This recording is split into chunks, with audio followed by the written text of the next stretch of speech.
அவங்க திருப்பி வந்தாங்கன்னா நீங்க ஏத்துப்பீங்களா? அதுதான் டெய்லி நினைச்சிட்டு இருக்கேன். பட் அவன் கல்யாணம் முடிஞ்சிருச்சு. ஆனா இப்போ கூட தாட் என்னன்னா அங்கே டைவர்ஸ் பண்ண வந்துட மாட்டாங்க அப்படின்னு தாட் அந்த அளவுக்கு இருக்கு.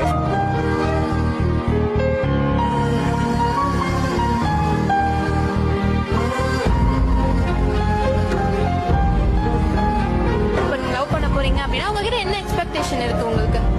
இதோ லவ் பண்ணாவா இல்லைங்க, தோண மாட்டேங்குது. யாரை பார்த்தாலும் ஒரு பொண்ணை பார்க்குறேன், அவங்க நடக்கிறாங்க, அவங்க மாதிரி சிரிக்கிறாங்க, கிளாஸில் அவங்க மாதிரி இருக்குது, ட்ரெஸ் அவங்க மாதிரி போடுறாங்க, பேசுறது அவங்க மாதிரி இருக்குது, சிரிக்கிறது அவங்க மாதிரி, யாரை பார்த்தாலும் அவங்க ஞாபகம் மட்டும் தான் வந்துட்டு இருக்கு. ஸோ அதை தாண்டி ஒரு பொண்ணை நான் அவங்களா பார்க்காம அவளா பார்த்தேன்னா அது மறப்பானான்னு தெரியல.